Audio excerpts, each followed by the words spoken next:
Dear students, welcome to the next class on the same Carnot engine. We are ready to finish Carnot engine, remember. So we have to calculate the total work done.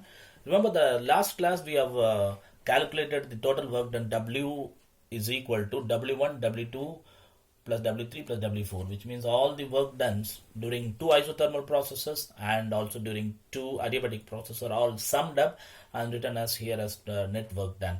Where W1, remember, is isothermal, W3 is also isothermal, W2 and W4 are adiabatic. So let me write down fully. Last class we made an attempt to write down. We were not able to finish that. And now let me repeat it. So W1, as we have already found out, RT1 logarithmic value of V2 by V1, remember this, plus W2 happens to be the adiabatics. So let me write it down as we have calculated in the previous classes. RT1 minus T2, so divided by, we used to write gamma minus 1. And then W3 is again isothermal, which we have also found it out. So let me write it down for you, but which is featuring a minus here, R, and there was a T2 here instead of T1, and logarithmic value of V3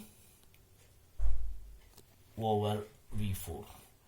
And again the last adiabatic, it is also minus, and let me write it down for you, R T1 minus T2 divided by gamma minus 1. And this is the total work done, which included two isothermal processes and two adiabatic processes work done. Well, now you could easily see what are the terms that would normally cancel out each other.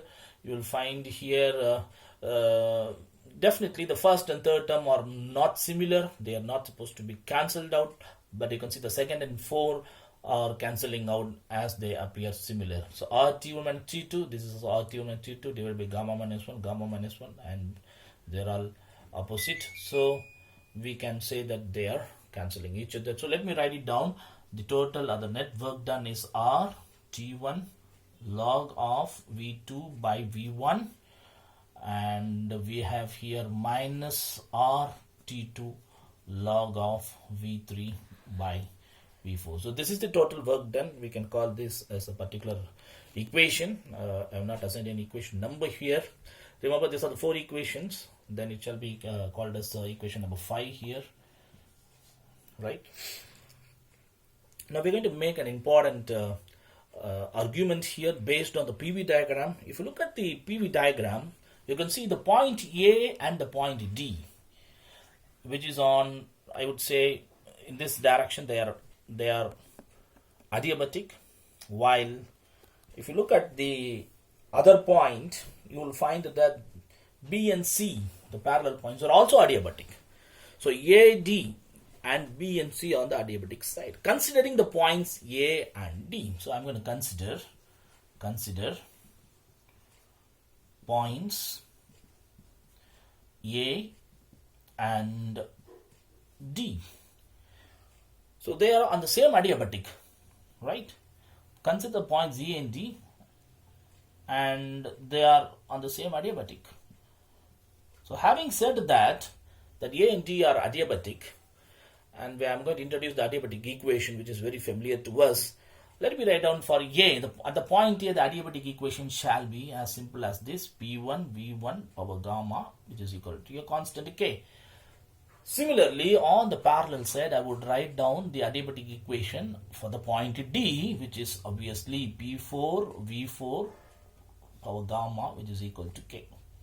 So you can understand these are the two individual adiabatic equations for the corresponding points A and D respectively. Now I'm going to make little alteration to this equation, and you will find that this can be altered and can be made equal in such a, because both are same adiabatic. So the point A is same as D. So the equation we are going to write it down for A is same as the equation that you are going to write it down for D. But as if they are not equal, one is P1 V1, the other is P4 V4. So, but I'm going to do little alteration, which I will show it up now. And because that we have written the adiabatic equation here, P1 V1 power gamma is equal to K. I'm going to make a substitution for P1 here.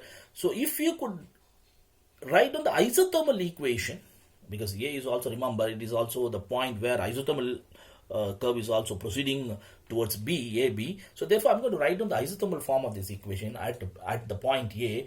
If you write, then I would simply write P1 V1 is equal to RT, and temperature there was 1, so I would write the isothermal equation like this. This is the equation, well-known equation, from which I will bring out P1 here, which is equal to RT1 divided by V1.